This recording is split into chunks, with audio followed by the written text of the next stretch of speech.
최근 한반도 정세가 다시금 흔들리고 있습니다. 미국은 방위비 분담금 협상 과정에서 미군 철수를 암시하며 우리를 압박하고 있는데요. 특히 트럼프 행정부 시절부터 미군 철수는 현실적인 시나리오로 다뤄졌고, 이는 단순한 외교적 압박을 넘어 한국의 국방태세와 국민 정서에 직격탄을 날렸습니다. 많은 국민이 우리 안보는 정말 미국에 전적으로 의존해야만 하나? 라는 근본적인 질문을 던지게 됐습니다. 맞습니다. 사실 미국은 1970년대 닉슨 독트린 시절부터 아시아 동맹국들에게 자국 방어에 더 많은 책임을 지라며 철군을 언급해왔습니다. 그때와 지금은 달라졌습니다. 당시 한국은 경제력, 기술력, 국방 역량 모두 취약했지만 이제는 GDP 세계 10위권, 방산 수출 상위권 국가로 성장했죠. 미국이 철군을 거론하며 압박하는 방식은 시대착오적입니다. 바로 그 점이 핵심입니다. 과거에는 한국이 미국의 군사적 보호 없이는 한 발짝도 움직일 수 없는 약소국이었지만, 이제는 상황이 완전히 달라졌습니다. 예를 들어 지난 10년간 한국은 K-2 전차, K-9 자주포, KF-21 전투기 등을 독자 개발해 방산 자립도를 크게 끌어올렸습니다. 최근에는 폴란드, 노르웨이, 호주와 같은 선진국에 대규모 방산 수출을 성사시키며 기술력과 생산력을 입증했습니다. 이런 변화를 미국은 과연 제대로 인식하고 있을까요? 저는 미국의 일부 정치권과 군부는 여전히 한국을 영원한 약소동맹으로 보는 것 같습니다. 그래서 철군을 카드로 사용하면 한국이 당장 겁을 먹고 원하는 만큼 방위비를 올려줄 거라 믿는 거죠. 하지만 2020년 이후 여러 여론조사에서 50대 이상 국민 다수가 필요하다면 미국 없이도 안보를 책임질 수 있다고 응답했습니다. 이런 국민적 인식 변화는 미국의 계산을 어그러뜨릴 수밖에 없습니다. 그렇다면 우리가 정말로 미군 철수 가능성에 대비할 수 있을까요? 북한, 중국, 러시아까지 주변이 모두 적대적인 상황에서 미군이 빠지면 리스크가 너무 크지 않겠냐는 의견도 여전히 많습니다. 물론 단기적으로는 리스크가 존재합니다. 그러나 방위비를 과도하게 내며 미국에 끌려다니는 구조에서 벗어나기 위해서는 미군 철수 가능성을 현실적으로 검토할 필요가 있습니다. 그리고 우리 스스로가 준비해야 합니다. 예를 들어 한국이 독자적으로 개발 중인 장거리 순항미사일과 탄도미사일 체계, 삼축체계, 킬체인 한국형 미사일 방어, 대량 응징 보복 등이 가동되면 북한의 도발을 억제할 수 있습니다. 이를 위해 2027년까지 국방 예산을 70조 원 이상으로 확대하겠다는 계획도 발표됐습니다. 좋은 지적입니다. 실제로 최근 한미연합사령부의 전시작전 통제권 전환 논의는 이런 한국의 독자적 방위 의지를 반영하는 사례입니다. 전작권을 돌려받는다는 것은 한국이 전쟁 상황에서도 주도권을 줄 수 있다는 뜻이고, 이는 미군 철수 카드가 더 이상 우리의 아킬레스건이 아님을 보여주는 상징적 사건입니다. 반대로 생각하면 미국 입장에서는 철군을 실제로 단행할 경우 손해가 더 클 수 있습니다. 일본은 단독으로 북한, 중국과 마주해야 하니 안보 부담이 급증하고 중국은 동북아 영향력을 확대하려 할 것입니다. 하지만 중국은 한국의 급격한 무장 강화도 원하지 않습니다. 중국은 한미동맹이 약화되면 한국이 스스로 장거리 미사일, 핵잠수함 등을 본격 추진할 수 있다는 사실을 누구보다 잘 알고 있습니다. 이런 점에서 철군 위협은 미국과 중국 모두의 부담입니다. 여기에 일본도 빠질 수 없습니다.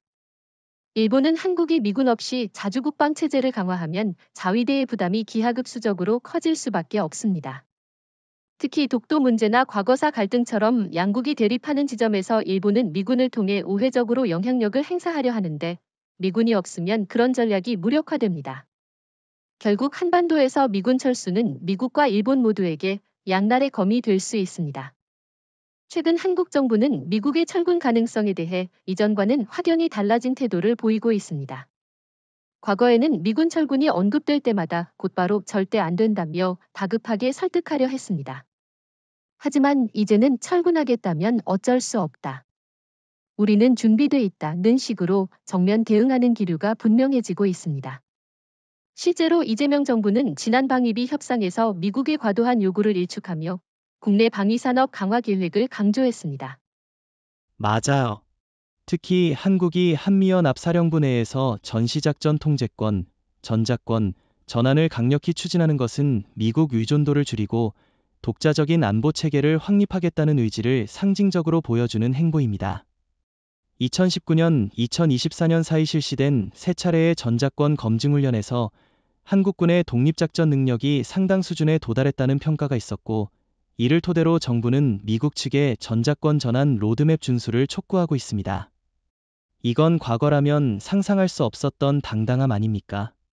실제로 미군 철군 안보 공백이라는 공식은 더 이상 유효하지 않다는 목소리가 정치권과 국방 전문가들 사이에서 커지고 있습니다. 예컨대 전 합참의장 출신 군사전문가 박찬주 예비역 대장은 최근 방송에서 한국은 이미 독자적 감시, 정찰, 타격 체계를 충분히 갖췄고 정보 분야에서 미군과 협력하되 지상군 주도권은 우리가 가져야 한다고 주장했습니다.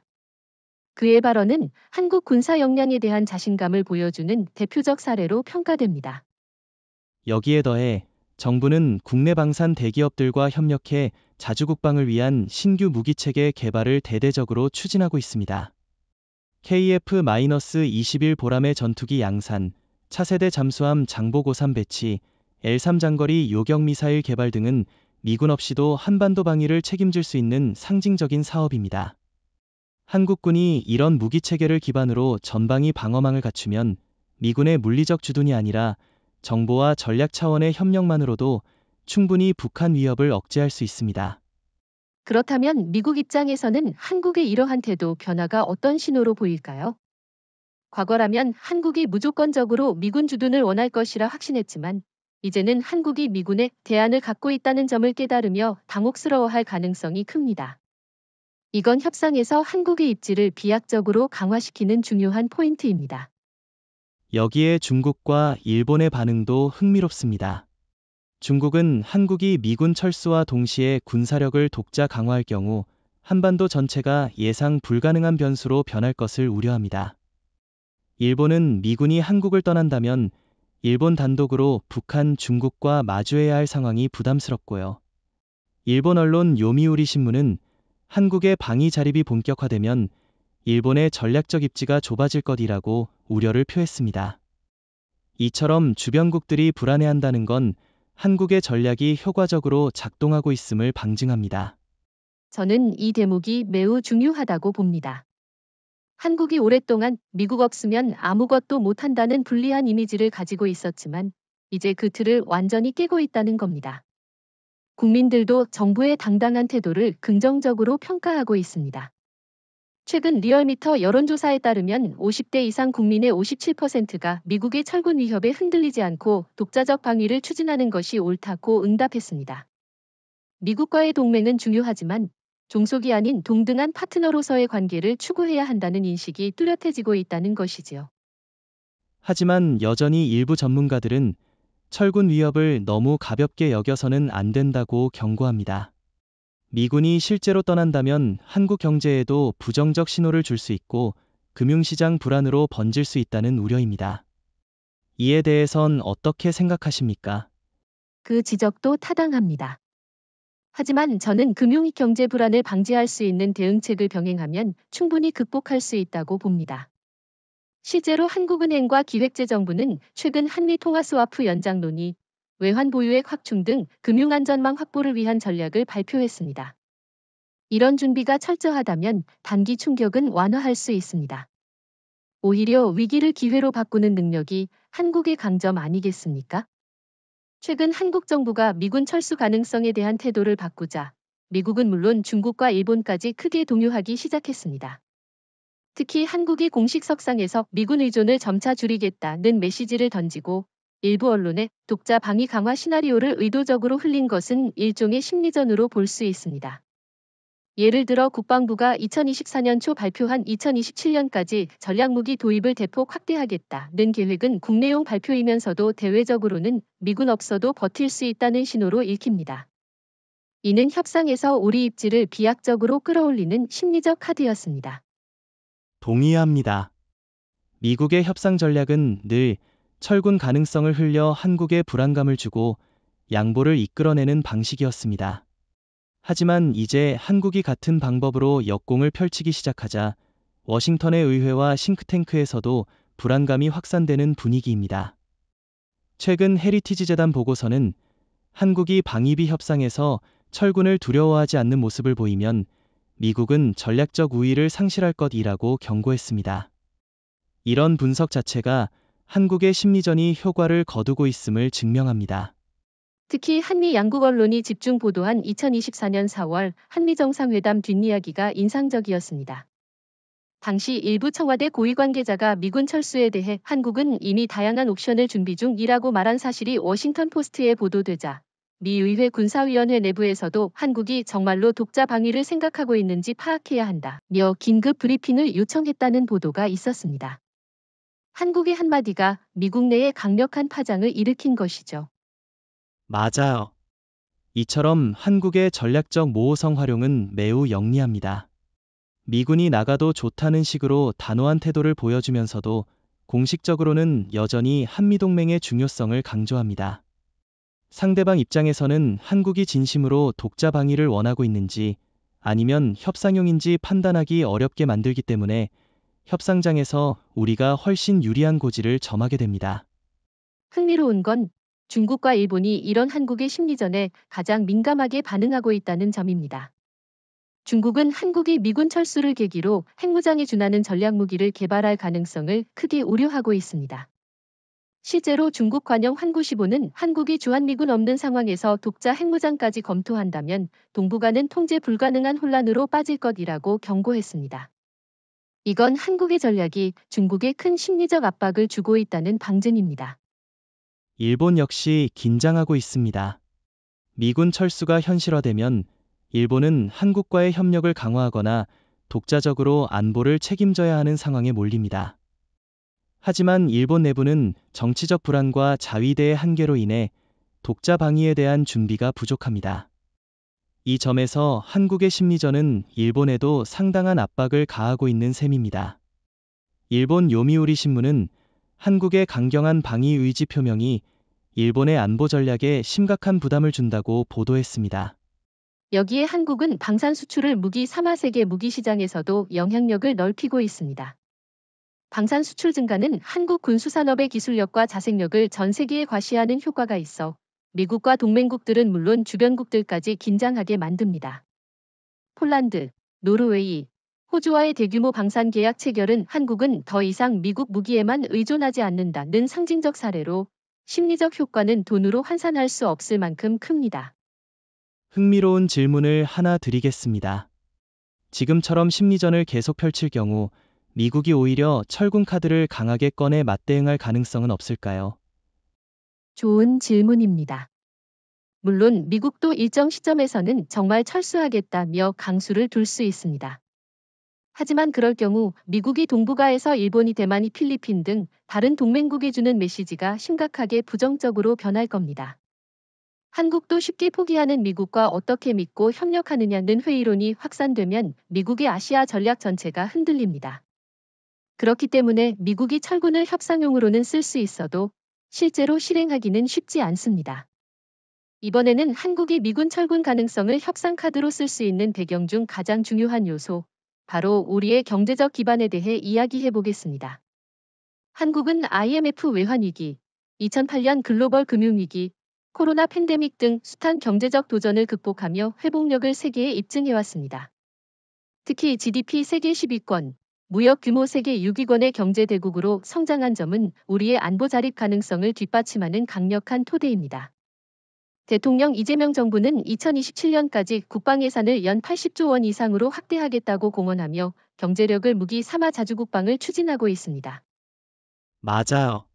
미국이나 일본이 한국을 압박할 때 항상 경제적 부담을 운운하지만 실상은 다릅니다. 한국의 국가 채무 비율은 여전히 OECD 평균 이하 수준이고 대외 순자산은 1조 달러를 넘었습니다. IMF는 한국은 재정 건전성과 산업 경쟁력을 동시에 갖춘 유일한 선진국이라고 평가했습니다. 경제력으로 보면 한국은 미국이 방위비를 무리하게 요구하거나 미군 철군을 언급할 때마다 버틸 수 있는 체력을 충분히 갖추고 있습니다. 특히 중요한 것은 방위산업의 경제적 파급 효과입니다. K-9 자주포, K-2 전차, KF-21 전투기, 천국 미사일 등이 해외 수출로 이어지면서 단순히 국방비 지출을 넘어서 국내 일자리와 세수를 창출하고 있죠. 방위산업연구원에 따르면 방산 수출 1조 원당 약 1만 5천 개의 일자리가 만들어지고 연관 산업 전체로는 2조 원 이상의 생산 유발 효과가 발생한다고 분석했습니다. 경제와 안보를 동시에 강화하는 선순환 구조가 이미 작동 중이라는 이야기입니다. 그렇다면 왜 미국과 일본은 여전히 한국은 경제적 부담 때문에 미군이 없으면 못 버틸 것이라고 주장하는 걸까요? 그들의 주장은 현실과 완전히 동떨어져 있는데도 말이죠. 좋은 질문입니다. 저는 그들이 아직도 과거 1990년대, 2000년대 초 한국을 기준으로 사고하기 때문이라고 봅니다. 당시 한국은 외환위기 이후 허덕였고 국방비 증액은 상상도 못하던 시절이었으니까요. 하지만 지금은 방산뿐만 아니라 반도체, 배터리, 조선, AI 등 첨단 산업에서 세계 최상위권에 올라섰고 이를 통해 얻는 재정과 기술력이 방위 역량을 뒷받침하고 있습니다. 예를 들어 세계 메모리 반도체 시장의 70%를 한국 기업이 차지하고 있는 현실은 미국과 동맹국들이 한국 경제를 무시할 수 없게 만드는 결정적 카드입니다. 게다가 한국이 강력한 내수 시장까지 갖추고 있다는 점도 간과할 수 없습니다. 우리나라 전체 인구는 약 5천만 명이지만 구매력 지수 PPP 기준로는 전 세계 12위권에 달합니다. 이는 경제위기 발생 시 국내 소비로 충격을 상당 부분 흡수할 수 있음을 의미합니다. IMF나 세계은행이 한국 경제는 외부 충격에 대한 보궐력이 매우 강하다고 평가하는 이유이기도 합니다. 뿐만 아니라 대통령 이재명 정부는 최근 국가첨단전략산업 육성법을 통해 방산, 우주항공, 원자력, 반도체 등을 국가 안보산업으로 지정했습니다. 이로 인해 안보와 경제의 연계성이 과거보다 훨씬 강화됐고 한국이 독자적 방위를 추구할수록 경제적 시너지가 더 커질 구조가 완성되고 있습니다. 사실 미국도 이런 한국의 경제의 기술 자립이 가속화되면 자신들의 영향력이 약해질까 두려워하는 겁니다. 흥미로운 부분은 중국과 일본이 이런 한국의 경제력을 방위 역량과 결합할 가능성에 긴장하고 있다는 점입니다. 일본 이시바 시게루 총리는 최근 한국이 미군 없이도 자립할 수 있는 수준의 국방력을 갖춘다면 동북아 세력 균형이 일본에 불리하게 재편될 수 있다고 경고했습니다. 일본이 이렇게까지 경계한다는 것은 우리의 경제력이 방위 카드로 작동할 수 있다는 강력한 증거 아닙니까? 최근 한국이 미국에 지나치게 의존하던 국방 구조를 탈피하겠다는 강력한 시그널을 연이어 내보내고 있습니다. 국방부는 지난 5월 한반도 전군의 주도권을 한국군이 행사할 수 있도록 삼축 체계를 완성하고 자체 정찰위성 5기 전력화를 앞당기겠다고 발표했습니다. 특히 군사정보 수집과 목표 타격, 미사일 요격 능력을 모두 국내 기술로 통합하겠다는 청사진은 한국이 독자 방위 능력을 실질적으로 갖추겠다는 선언으로 받아들여졌습니다. 이 같은 발표는 미국과의 협상장에서 미군이 떠나더라도 우리는 대비되어 있다는 메시지로 작용합니다. 주목할 점은 최근 청와대 고위 관계자가 미국 CNN과의 인터뷰에서 전자권 전환과 독자 방위 역량 완성을 동시에 추진하고 있다고 공개 발언한 대목입니다. 이는 과거 같으면 미국과 마찰을 우려해 내부적으로만 논의했을 사안인데 이제는 전 세계에 공개적으로 알리고 있다는 점에서 한국의 자신감이 느껴집니다. 미국도 이런 공개 메시지를 보며 한국이 정말 독자 방위로 나설 수 있는 건지 긴장할 수밖에 없겠죠. 이런 변화는 단순히 구호에 그치지 않고 예산과 기술 개발에 바로 연결되고 있다는 점이 핵심입니다. 한국형 장거리 공대지 미사일, 하이플라이어, 극초음속 미사일, 감마레이 기반 EMP, 전자기파, 무기 등 첨단 무기 개발 계획이 속속 공개됐고 특히 국산 원자력 추진 잠수함 건조 가능성까지 언급되며 독자 억제 능력을 사실상 핵심 축으로 세우고 있습니다. 일본이나 중국 입장에서는 이런 계획들이 현실화되면 한반도 안보 지형이 한국 주도로 재편될 가능성에 긴장할 수밖에 없습니다. 이와 함께 국민 인식 변화도 큽니다. 최근 60대 이상 국민을 대상으로 한 리얼미터 여론조사에서 한국 스스로를 지키기 위한 자주 국방 역량을 강화해야 한다. 는 응답이 무려 68%를 기록했습니다. 과거에는 연령대가 높을수록 미군 없이는 안 된다는 의견이 우세했지만 이제는 오히려 우리 힘으로 안보를 책임져야 한다. 는 인식이 빠르게 자리 잡고 있습니다. 이는 정부가 독자 국방 전략을 추진할 때 강력한 국내 지지세로 작용할 것입니다. 재미있는 것은 최근 한국의 독자 방위 움직임이 미국의 전략적 이해관계와도 맞물려 있다는 점입니다.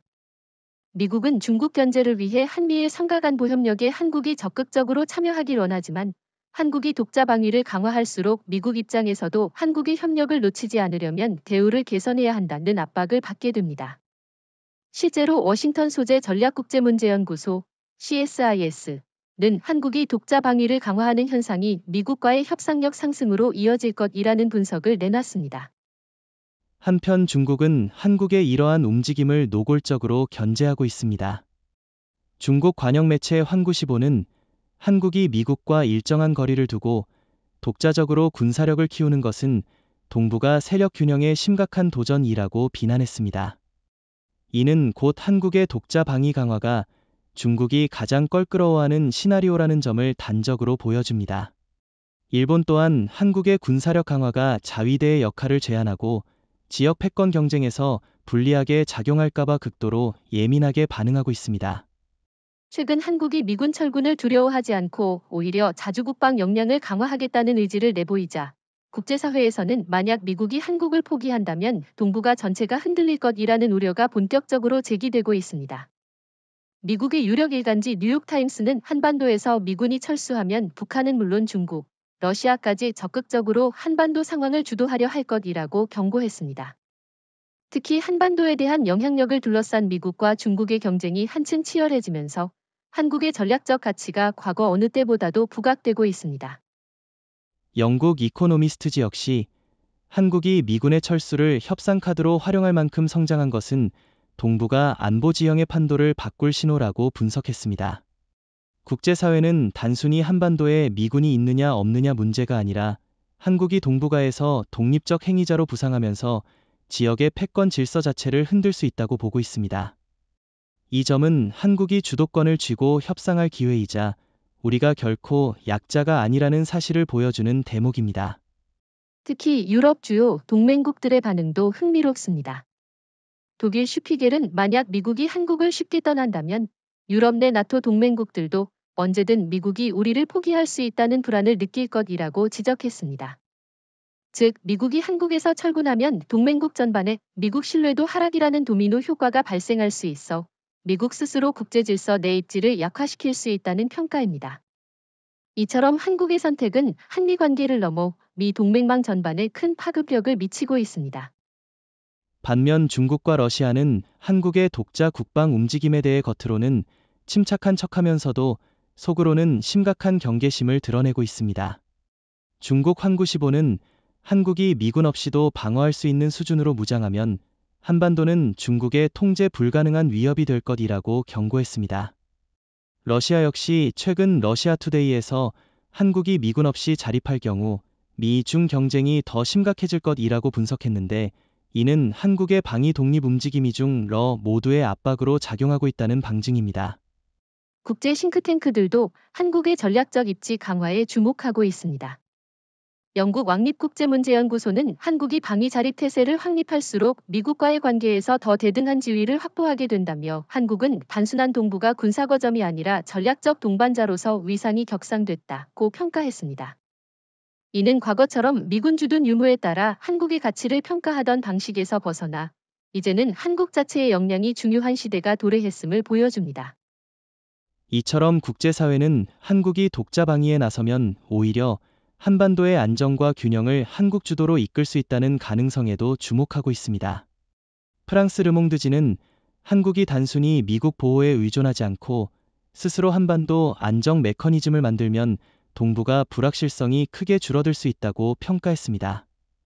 이 분석은 한국이 미국에 의존하지 않아도 충분히 지역 안정을 관리할 수 있는 능력을 가진 국가로 인정받고 있다는 의미이기도 합니다. 반면 일본은 한국이 독자 방위를 통해 미국과 수평적 관계를 확립하는 시도를 심각한 위협으로 간주하고 있습니다. 일본 아사히 신문은 사설에서 한국이 독자 방위를 완성하고 전자권을 되찾으면 일본은 북한, 중국과의 분쟁에서 더 이상 미국에만 의지할 수 없게 된다고 경고했습니다. 이는 한국의 국방 독립이 일본에게는 곧 자위대 단독 대응 부담으로 이어진다는 점을 잘 보여주는 대목입니다. 최근 한국이 독자 방위 능력을 강화하고 미군 철수 가능성마저 협상 카드로 활용하자 가장 민감하게 반응하는 나라가 바로 일본입니다. 일본은 한국과 북한의 대치 상황에서 미군이 한반도에 주둔함으로써 간접적으로 안전판을 확보해왔습니다. 그런데 만약 미군이 철수하고 한국이 독자 방위 능력을 완성하면 일본은 북한과 중국의 도발을 자위대 단독으로 감당해야 하는 상황에 직면하게 됩니다. 실제로 일본 방위성 내부 보고서에 따르면 미군이 한반도에서 빠질 경우 일본이 한층 더 방위비를 늘리고 자위대의 작전 범위를 확장해야 할 것이라는 분석이 포함되어 있다고 합니다. 맞아요. 일본은 지금까지 미일 동맹에 한미동맹을 얻는 삼각구도로 안보를 운영해왔습니다. 하지만 한국이 미국과 수평적 관계로 전환의 독자 노선을 걸으면 일본은 삼각구도의 한 축을 상실하게 됩니다. 이는 일본의 전략적 유연성을 현저히 약화시키는 결과로 이어질 수밖에 없습니다. 요미우리 신문도 사설에서 한국의 국방 독립은 일본의 안보 구조를 근본적으로 흔드는 요인이라고 경고했는데 일본 언론이 이렇게까지 노골적으로 우려를 표한 것은 이례적입니다. 더 흥미로운 점은 일본 보수 세력 내부에서도 분열 조짐이 나타나고 있다는 것입니다.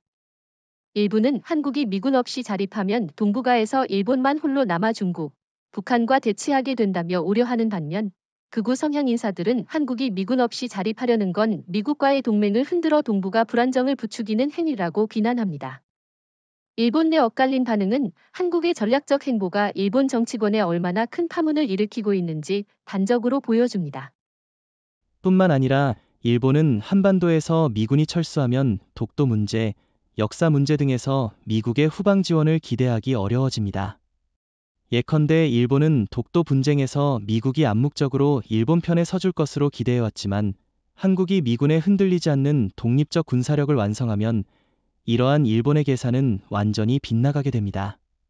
이는 독도뿐 아니라 한일 군사정보보호협정, GSOMIA 같은 민감한 현안에서 일본이 협상력을 잃게 만드는 결정적 변수로 작용할 것입니다. 이런 상황은 일본의 경제의 외교 전략에도 부담을 주고 있습니다. 일본은 방위비 증액을 위해 국민 설득에 어려움을 겪고 있는데 한국이 자주국방 태세를 완성하면 일본 국민들 사이에서 왜 우리는 한국처럼 못하나라는 불만이 커질 수 있습니다. 실제로 일본 내 여론조사에서 50% 이상의 국민이 자위대가 독립적으로 방위 책임을 질 준비가 되어 있지 않다고 답한 반면 한국의 방위산업 발전 소식에 대해선 위협적이다는 응답이 압도적이었습니다. 이는 한국의 방위 강화가 일본의 내부 갈등을 심화시킬 가능성을 시사합니다. 일본은 한국이 KF-21 전투기, 장보고3 잠수함, L3 요격체계 같은 첨단 무기체계를 수출하며 글로벌 방산 시장에서 일본보다 훨씬 앞서 나가고 있다는 점도 극도로 신경 쓰고 있습니다. 일본 방위산업은 규제와 기술적 한계로 수출에 어려움을 겪고 있는데 한국이 미국, 유럽 동맹국에까지 방산 공급국으로 자리 잡는 모습은 일본 입장에서 모욕적일 수밖에 없습니다. 한국이 독자 방위 태세를 강화하고 미군 철군 가능성까지 언급하면서 가장 예의주시하고 있는 쪽 중 하나는 북한입니다. 북한은 전통적으로 한미동맹 균열이나 미군 철수 가능성을 미국이 한국을 버리고 간다는 대남 선전으로 활용해왔습니다. 하지만 최근 상황은 다릅니다. 한국이 오히려 미군 철군을 두려워하지 않고 방위력을 독자 강화하겠다고 나서자 북한 내부에서는 한국이 미군 없이도 북한을 압도할 군사력을 키우는 것 아니냐는 위기감이 감지되고 있습니다. 이는 북한의 대남 전략 수정 필요성으로까지 이어질 수 있는 상황입니다. 그렇습니다. 실제로 북한은 최근 관영 조선중앙통신과 노동신문을 통해 남조선이 독자 전투체계 구축을 가속화하며 자주국방을 강화하려 한다고 비난했습니다. 예전 같으면 한국의 자주국방 움직임을 미국의 지시에 따른 것이라고 폄하했겠지만 이번에는 독자적으로 라는 표현을 반복하며 북한 스스로도 한국의 방위력 자립 가능성을 심각하게 보고 있음을 드러냈습니다. 이런 변화는 북한의 선전 논리가 흔들리고 있다는 증거로 볼 수 있습니다. 또한 북한 입장에서는 미군이 철수하면 당장 대남 군사 우위가 생길 것으로 기대했을 것입니다. 하지만 현실은 한국이 자체적으로 장거리 미사일, 정밀 타격 체계, 해상 공중 전력까지 독자적으로 보강하고 있어 미군이 주둔하지 않아도 북한의 전력은 결코 상대가 되지 않는다는 점이 명확해지고 있습니다. 이는 북한 군부 내부에 큰 충격을 주고 있을 가능성이 큽니다. 실제로 대북 정보에 정통한 국책연구기관은 북한이 한국의 장거리 미사일 사거리와 정확도를 분석한 보고서를 긴급 상부에 올렸다고 전했습니다. 여기에 최근 KF-21 전투기, 천공-2 요격 체계, L3 장거리 방공 체계 시험 발사 장면이 잇따라 공개되면서 북한의 불안감은 극에 달했습니다. 노동당 고위 관계자가 내부 강연에서 남조선이 미국 무기에만 의존하는 줄 알았는데 지금은 스스로 미국을 능가할 수 있는 수준으로 무장을 서두르고 있다고 발언했다는 내용이 탈북민 네트워크를 통해 전해진 것은 주목할 만합니다. 이는 북한이 한국의 독자 전력을 실질적 위협으로 인식하고 있음을 방증합니다. 특히 한국의 독자 정보의 정찰 능력 강화는 북한 입장에서 가장 큰 공포입니다. 과거에는 한미연합 정보망을 통해 북한 동향이 포착됐지만 이제는 한국군 독자 정찰위성과 드론 전력으로 평양 핵시설, 미사일 기지, 지휘부 동향까지 실시간 감시가 가능해졌습니다. 한국이 미군 도움 없이도 북한의 전략무기와 군사 움직임을 추적할 수 있다는 것은 북한 입장에서 심리적 압박을 크게 가중시키는 요소입니다.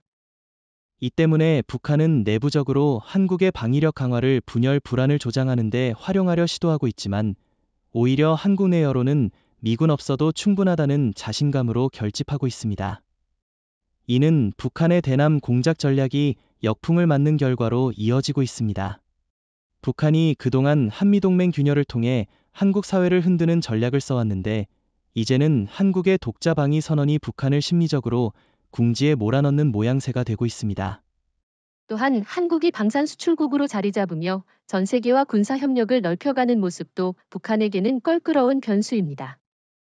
예를 들어 KF-21 전투기 공동 개발에 인도네시아가 참여하고 K-9 자주포를 통해 호주, 노르웨이와 방위 협력을 확대하면서 한국이 군사적으로 고립되기는커녕 국제 네트워크를 강화하고 있다는 점은 북한의 전략적 계산을 더욱 어렵게 만듭니다. 북한은 한국이 미군 없이도 이런 방산 외교를 통해 안전망을 다지고 있다는 사실에 당혹해할 수밖에 없습니다. 한국의 독자 방위 강화와 미군 철군 가능성 시나리오가 본격적으로 거론되자 중국은 외교의 군사 채널을 통해 다양한 방식으로 한국의 속내를 파악하려 하고 있습니다.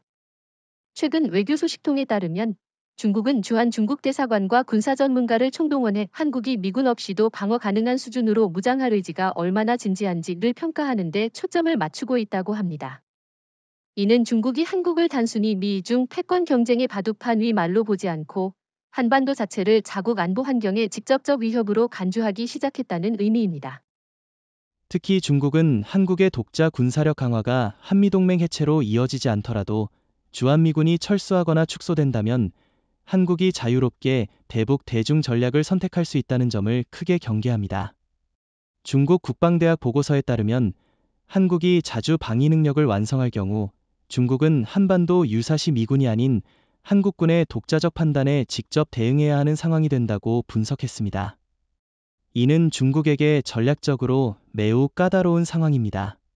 여기에 한국이 극초음속 미사일, 장거리 순항 미사일, 원자력 추진 잠수함 등을 개발한다는 계획을 공개하자 중국은 한반도 전체가 중국 내륙 깊숙이까지 사정권에 들어가는 데 대한 불안감을 노골적으로 드러내고 있습니다. 실제로 중국 환구시보는 사설에서 한국이 독자 군사력을 확대하면 미국보다 더 예측 불가능한 한국군의 행동에 중국 안보가 위협받는다고 경고했습니다. 이 발언에는 한국이 자주방위 태세를 완성하면 중국의 한반도 전략 자체가 근본부터 흔들릴 수 있다는 인식이 묻어 있습니다. 흥미로운 점은 중국이 동시에 회유와 압박 전략을 병행하고 있다는 것입니다. 최근 중국 외교부는 한국의 한중 전략적 협력 동반자 관계를 강화하자고 강조하면서도 국방부 대변인을 통해 한국이 지역 안정을 해치는 무기체계 개발에 나서면 한중 관계에 심각한 영향이 있을 것이라고 으름장을 놨습니다. 겉으로는 협력적 제스처를 취하면서도 실제로는 한국의 군사 독립 움직임에 제동을 걸려는 전형적인 당근과 채찍 전략입니다. 그럼에도 중국은 한국의 경제의 군사 역량이 예전과는 비교할 수 없을 만큼 커졌다는 현실을 부인할 수 없습니다.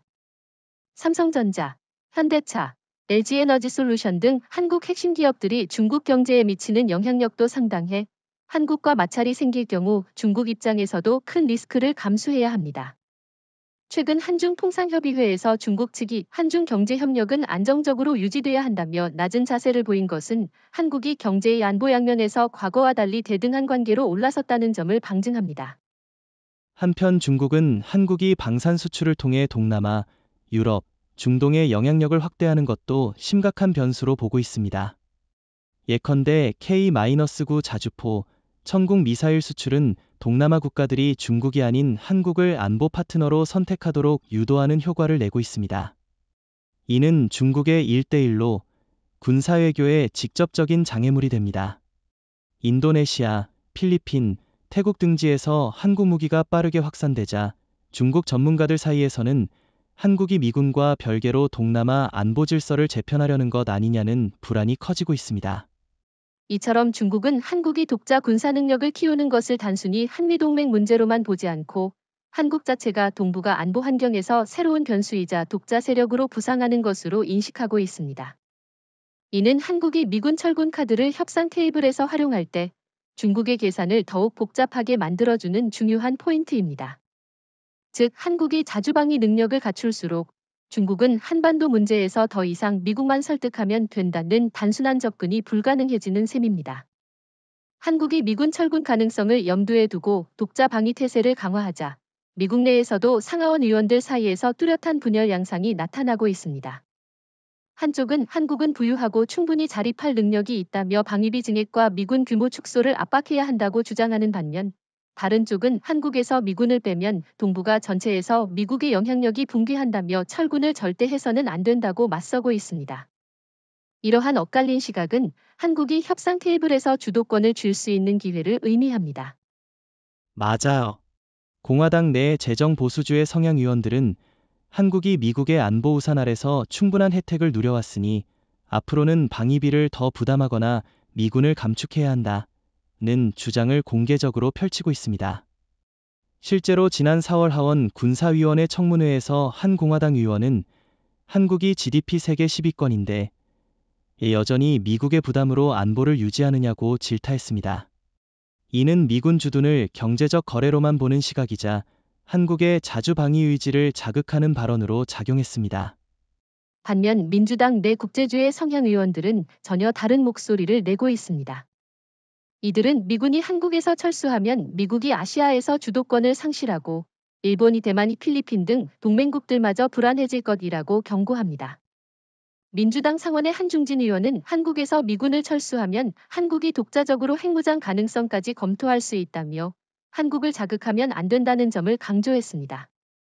이처럼 미 의회가 한반도 문제를 단순한 방위비 협상 수준이 아니라 미중 패권 경쟁의 핵심 축으로 인식하고 있다는 점은 주목할 만합니다. 이와 같은 미 의회의 분열은 바이든 행정부에도 부담으로 작용하고 있습니다. 한편에서는 방위비 분담금 증액을 요구하라는 압박이, 다른 한편에서는 동북아 안보 질서를 위해 한국과의 협력을 강화하라는 주문이 동시에 쏟아지기 때문입니다. 워싱턴 포스트는 의회 내대립 구도가 심화될수록 백악관의 협상 전략은 유연성을 잃고 한국은 오히려 협상력을 강화할 수 있다고 분석했습니다. 특히 최근 CSIS, 헤리티지 재단, 브루킹스 연구소 등 유력 싱크탱크도 엇갈린 보고서를 내면서 미 의회 내 혼선을 부추기고 있습니다. CSIS는 미군 철군은 아시아에서 미국의 지도력을 자해하는 것이라고 경고한 반면 헤리티지 재단은 한국은 독자적으로 충분히 방어할 수 있으니 주한미군을 감축해 미국 재정을 절감해야 한다고 주장했습니다. 싱크탱크 보고서는 의원들의 입장에 직접 영향을 미치기 때문에 한국 입장에서는 이 혼선을 지렛 때 삼아 미국과의 협상에서 다양한 전략을 구사할 여지가 생깁니다. 주목할 것은 이러한 논쟁 속에서도 미 의회의 공통된 인식은 한국이 더 이상 전후 폐허국이 아니라는 점입니다. 의원들이 철군과 유지를 놓고 다투고 있다는 사실 자체가 한국의 국력 상승을 반영합니다. 과거라면 미 의회는 한 목소리로 주한미군 필요성을 강조했을 테지만 지금은 한국이 정말 미군 없이도 버틸 수 있을지를 두고 본격적으로 논쟁 중이라는 점이 달라진 현실입니다. 또한 일부 의원과 싱크탱크는 한국이 독자 방위 태세를 갖출 경우 한미 관계를 재정립할 기회가 된다는 시각도 내놓고 있습니다. 브루킹스 연구소는 최근 보고서에서 한국이 미군에 의존하지 않고 안보를 책임질 수 있다는 점은 오히려 한미동맹을 상호 존중 기반의 대등한 관계로 발전시킬 계기가 될 수 있다고 평가했습니다. 이는 한국이 더 이상 철군을 재앙으로만 받아들이지 않고 안보 독립과 외교적 자율성을 동시에 추구할 수 있는 시대에 진입했음을 보여주는 대목입니다. 미국이 한국을 상대로 미군 철군 카드를 흔들자 동맹체제 전반에 불안이 번지고 있습니다. 특히 유럽의 나토 회원국들은 한국 같은 전략적 동맹마저 미국이 비용 문제로 쉽게 포기할 수 있다면 유럽 내 미군 주둔과 나토 방위 공약도 신뢰할 수 없는 것 아니냐는 우려를 본격적으로 표출하고 있습니다. 실제로 독일 주간지 슈피겔은 미국의 철군 위협은 한반도를 넘어 전 세계 동맹망을 흔드는 지렛대가 될 것이라고 지적했습니다. 한국의 대응은 나토 국가들이 미국과 관계를 재점검하는 데 중요한 참고 사례로 떠오르고 있습니다. 프랑스 르피가로는 한국이 미군 철군 가능성에 대비해 자주 국방태세를 선언한 것은 동맹국에게 모범 사례로 비춰질 수 있다고 분석했습니다. 특히 유럽 동맹국들은 미국의 군사적 보호에 상당 부분 의존하고 있지만 최근 우크라이나 전쟁과 중동 분쟁을 겪으며 미국의 관심이 유럽에서 아시아로 이동할 가능성에 불안을 느끼고 있었습니다. 이 와중에 한국이 미국 압박에도 흔들리지 않고 자주국방 능력을 키우는 모습은 유럽 동맹국들에게 우리도 스스로를 지킬 준비가 필요하다는 자극을 주고 있습니다. 나토 내부에서도 한국이 방위비 협상에서 미군 철군을 두려워하지 않는 태도로 일관한 것은 미국과의 관계에서 대등함을 확보한 것이라는 평가가 나왔습니다. 폴란드 국방전문지 디펜스24는 한국은 방산 수출국으로서 경제, 군사력 모두 갖춘 동맹국이며 미국도 이를 무시하지 못한다고 전했습니다. 이러한 시각은 나토 내 동맹국들이 미국이 마음만 먹으면 우리를 버릴 수 있다는 불안에서 벗어나기 위한 방안을 모색하게 만드는 중요한 계기가 되고 있습니다. 그렇습니다. 특히 북유럽 국가들은 러시아의 위협 속에서 미국의 군사력에 크게 의존해왔는데 한국이 보여주는 독자 방위 모델이 그들에게 현실적인 대안으로 인식되기 시작했습니다. 스웨덴 국제문제연구소 SIPRI는 한국이 전자권 환수, 첨단 무기 개발, 방산 수출 확대를 동시에 추진하는 모습은 나토 동맹국들에게 미국 의존도를 줄일 수 있다는 희망을 제공한다고 평가했습니다. 한국의 행보는 단순한 한반도 방어 차원을 넘어 미국의 동맹 네트워크 전반에 새로운 영향을 미치고 있습니다. 주목할 부분은 미국이 이 같은 나토 내 불안을 심각하게 의식하고 있다는 점입니다. 백악관 국가안보회의 NSC 관계자는 한국에서 미군을 철수한다면 나토 동맹국들이 미국의 방위 공약 신뢰도를 의심할 가능성이 높다고 내부 회의에서 언급했습니다. 이는 한국 문제와 나토 문제가 별개가 아니라 긴밀히 연결되어 있으며 한국의 방위 태세는 유럽에서 미국의 영향력 유지 여부와 직결된다는 걸 미국도 자각하고 있음을 보여줍니다.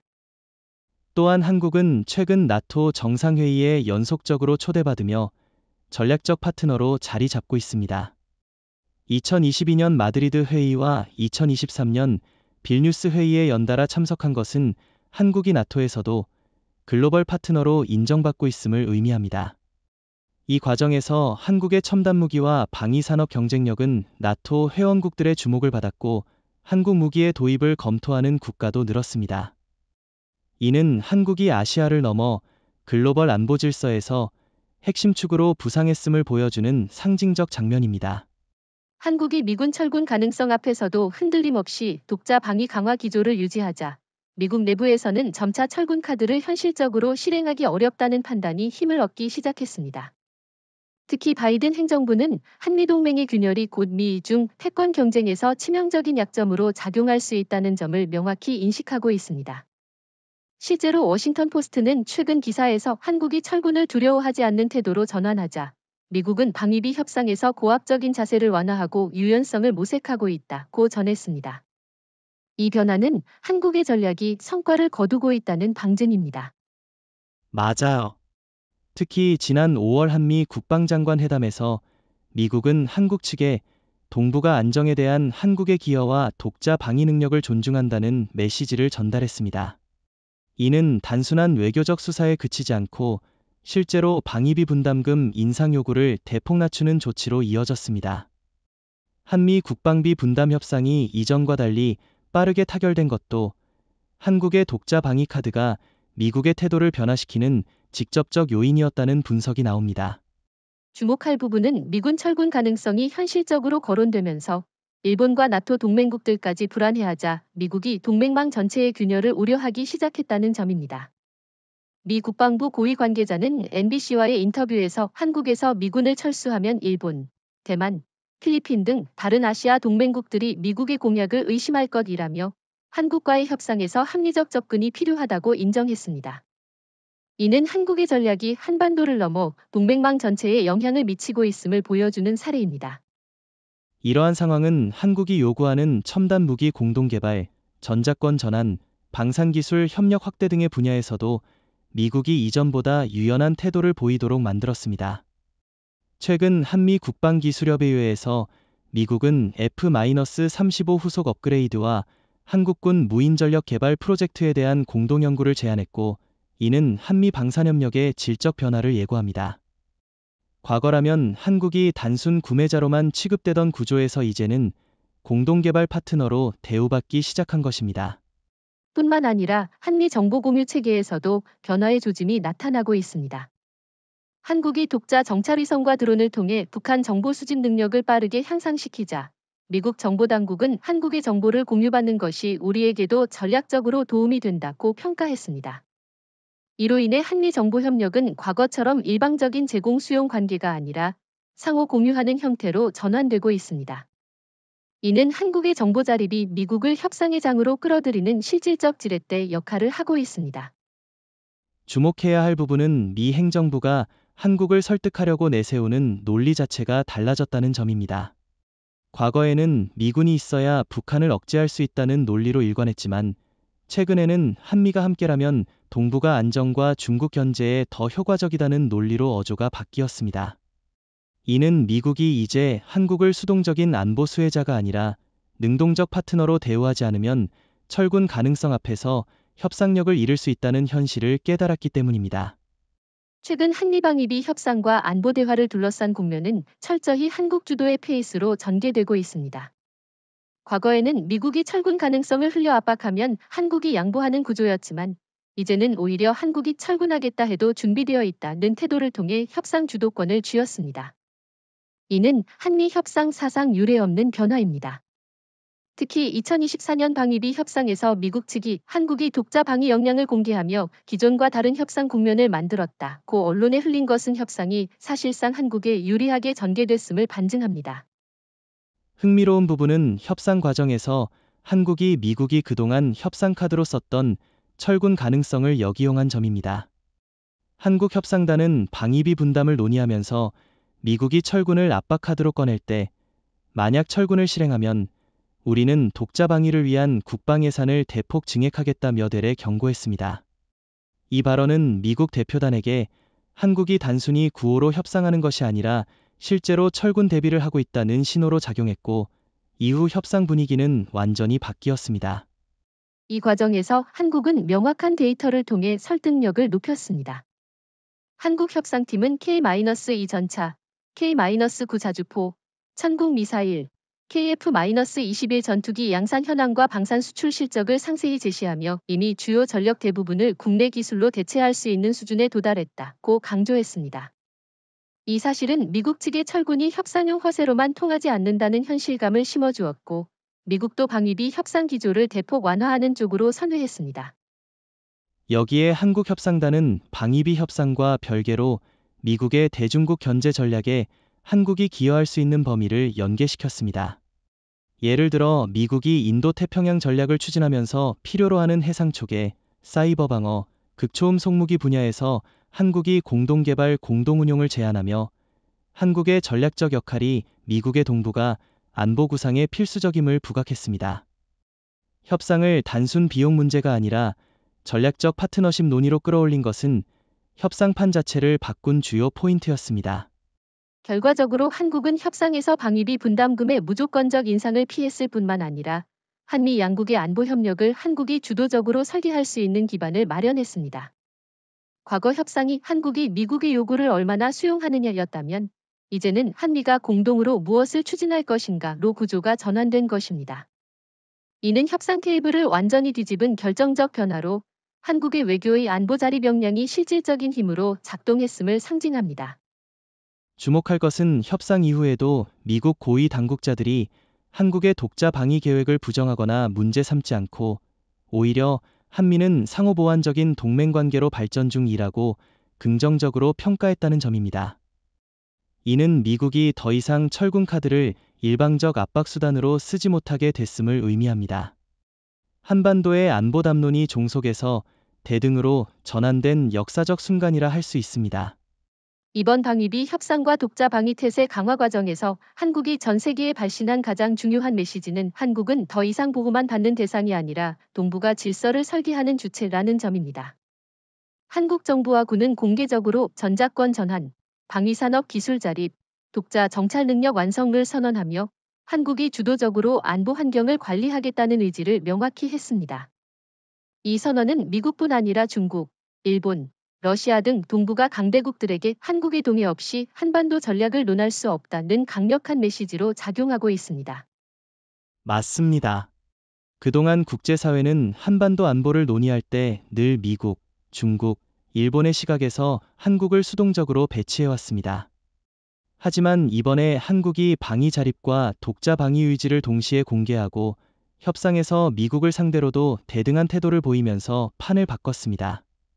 뉴욕타임스는 사설에서 한국이 독자 방위 태세를 완성하면 동북아에서 단순한 조연이 아니라 전략적 주연으로 부상할 것이라고 분석했는데 이 평가 자체가 이미 전략적 메시지의 효과를 입증하고 있습니다. 특히 한국이 자주방위를 강조하면서도 한미동맹은 여전히 중요하다. 하지만 동맹은 상호 존중과 이익의 균형 위에 있어야 한다고 강조한 점은 동맹에 대한 기존 인식을 근본적으로 바꿨습니다.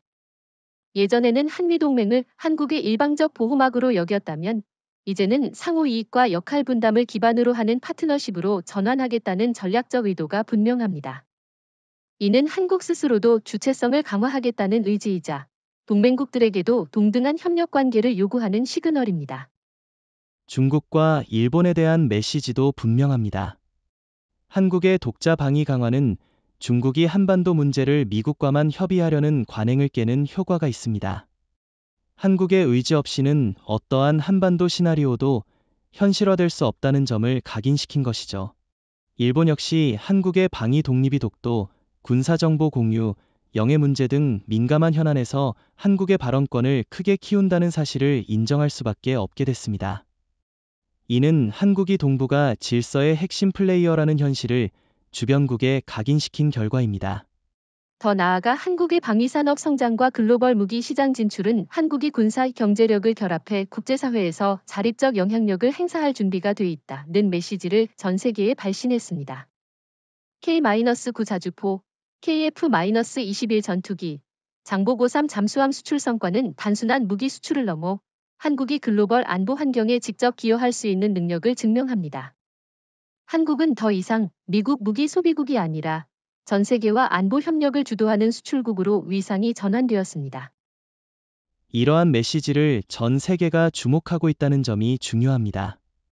유럽의 나토 국가, 동남아시아 국가, 중동 주요국 등은 한국이 미국의 그늘 속에만 있는 것이 아니라 스스로 안보를 책임질 능력을 증명했다는 사실을 크게 평가하고 있습니다.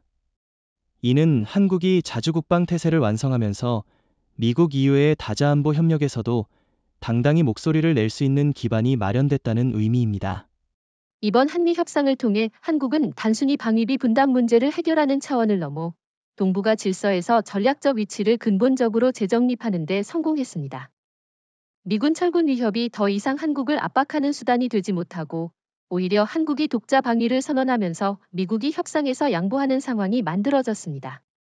이는 한국이 과거에 보호받는 동맹국 이미지를 완전히 벗고 미중 대결 구도 속에서 스스로의 전략적 가치를 극대화하는 게임 체인저로 부상했음을 상징합니다. 맞아요. 이제 미국은 한국의 안보 의지와 역량을 무시한 채 독단적으로 철군 결정을 내릴 수 없게 됐습니다. 철군이 현실화되면 동북아에서 중국과 북한의 영향력이 커지는 동시에 일본, 대만 등 다른 동맹국까지 미국을 의심하게 되기 때문입니다. 결과적으로 미국은 한국이 원하는 수준 이상으로 철군 카드를 활용할 수 없게 되었고, 이는 한국에게 안정적 안보 환경과 협상력 모두를 보장하는 성과로 이어졌습니다. 주목할 점은 이 과정에서 한국이 방위산업, 정보의 정찰 능력, 자주 국방체계 강화 등을 통해 한미동맹의 구조 자체를 재설계했다는 사실입니다. 과거 한미 관계가 미국 주도의 안보 제공 한국의 비용 분담이라는 불평등 구도였다면 이제는 공동의 전략 설계와 역할 분담으로 진화했습니다. 이는 미군 철군 가능성이라는 위협을 기회로 바꾼 한국의 전략적 승리로 기록될 것입니다. 이로 인해 동북아 질서도 변화를 피할 수 없습니다. 일본은 미군이 한국에서 철수할 가능성에 대비해 방위비 증액을 서두르고 있으나 국민 반발과 정치적 한계로 어려움을 겪고 있습니다. 중국은 한국이 미군 없이도 한반도 안정과 독자 방위를 책임질 준비를 마쳤다는 사실에 당혹해하며 대북 대안 전략 수정이 불가피해졌습니다. 북한 역시 한국의 독자 정찰, 공격 능력 향상에 위기감을 느끼고 있고, 이는 대남 군사 전략 전반을 재고하게 만드는 효과를 내고 있습니다. 더 나아가 한국의 독자 방위 태세 강화는 나토와 동남아 주요국 등 다른 미국 동맹국들에게도 큰 메시지를 줬습니다. 한국처럼 자립적 안보 역량을 준비해야만 미국과의 동맹에서 대등한 위치를 확보할 수 있다는 인식이 확산된 것입니다.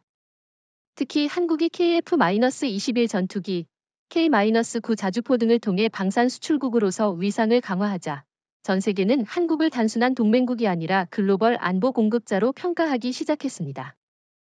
결국 이번 협상과 방위 전략의 진전은 한미동맹을 보다 공정하고 상호 이익적인 관계로 발전시키는 전환점이 되었습니다. 동시에 한국은 미군 철군 가능성을 두려워하기는커녕 이를 활용해 스스로의 방위 태세를 강화하고 미중 전략 경쟁 속에서 자국의 전략적 가치를 극대화했습니다. 이는 한국이 한반도는 물론 동북아 전체의 안정을 주도할 수 있는 준비가 끝났다는 확실한 증거라고 생각합니다. 이제 한국은 안보, 경제, 외교 모든 면에서 한층 자립적인 국가로 도약했습니다. 더 이상 미국의 철군 위협에 좌우되지 않고 미군 철군 가능성마저 전략적으로 활용해 한반도 질서를 스스로 설계하는 주체로 자리 잡은 것입니다. 이는 동북아의 세력 균형을 한국 중심으로 재편할 가능성을 보여주는 동시에 앞으로도 한국이 지역과 세계 안보를 설계하는 데 핵심적인 역할을 하게 될 것임을 분명히 한 사건으로 평가할 수 있습니다.